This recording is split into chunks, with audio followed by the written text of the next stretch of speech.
Hata mimi ningewahi ningekuzaa vile vile. Mimi ndo nawa peke yangu duniani. Unaongeaje hivyo na mimi kama sikuweka tumboni? Huyu anemtukana mama yake kama mdogo wake. Ngoja nikaombe maji. Samani yetu huyu anekujibisha ovyo ni mwanao wa kumzaa. Acha tu babangu. Matumbo yanazaa, yanatoa jamani. Mimi ni mtoto hana heshima kuanzia wazazi mpaka wanaomzunguka. Kati ya wanaomzunguka hajawahi kukutana na mimi. Naomba nikaongee naye kidogo. Babangu utadhalilishwa bure, mtoto hana adabu hata kidogo. Usijali nimezoea kudhalilishwa ila nitajaribu kuongea naye kidogo. Sawa, karibu ndani. Agnesi. Weagi. Anasikia vizuri ila kuitika mpaka ajisikie. Kuna mgeni wako hapa ambaye... Usijali mama, nitaitambulisha mwenyewe. Binti, kwa majina mimi naitwa Yombo Manumbu. Ni msamaria mwema tu mpita njia, ila na swali moja. Huu ni mama yako au dada yako? Wewe inakuhusu nini wewe kaka yake?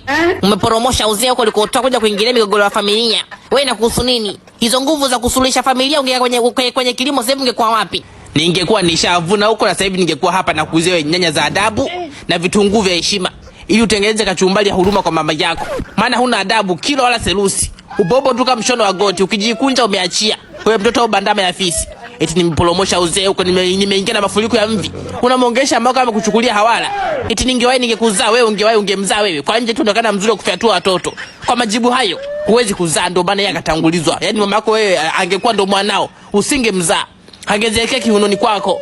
Kazi kuingiza minala kwenye eneo ambalo halina network. Ukidondoka ghafla hapo kesho atakaye kulia na nisema mama yako.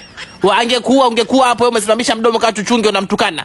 Baba, basi. Bado verse 2 mama, kama unahisi masikio atapofuka ingia ndani. Huyu atakiwa aambiwe ajue dunia inaendaje. Mama ni Mungu wa pili. Wewe unamjibu na kulefusha mdomo juu kama unasukutua. Au amekuulia umpendaye. Mpaka mzazi anajuta kutoa yai lake. Anaona bora angelikaanga akampata mama mkwe. Kwa sababu yai la mtoto kama wewe ni chungu kama chubiri mbichi. Yaani ni chungu kama nyongo ya kenge. Mtoto kama wewe ni chochote kile unapasha tu mpaka mama yako unampasha. Kujitia kichako na vichaa zaidi yako. Ngoja siku likupate gonjwa geni, maana unaonekana ni mzima wa kumix magonjwa. Unapata gonjwa moja hilo halina jina, linakula mifupa, ngozi inaingia ndani. Usinyae mwili kwanza uone na atakaye kuuguza. Udondoke hapo ushinde kwenda hata chooni. Na atakaye kuchambisha. Kwa huo mdomo ushachambisha majani mpaka ndugu. Na atakuchambisha tofauti na mama yako. Na yeye akususe ufu umealisha. Maana utakuwa huwezi kwenda chooni kuamka.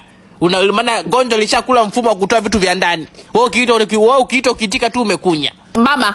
Mama. Basi amekuelewa. Lazima aelewe. Acha mimi niende sasa. Kamtulize ndani hata saa zima. Hiyo shoti aliyokutana nayo imemgandisha mpaka moyo. Na akizinduka mwambie kesho nitakuja kuuliza maendeleo ya tabia yake. Sawa.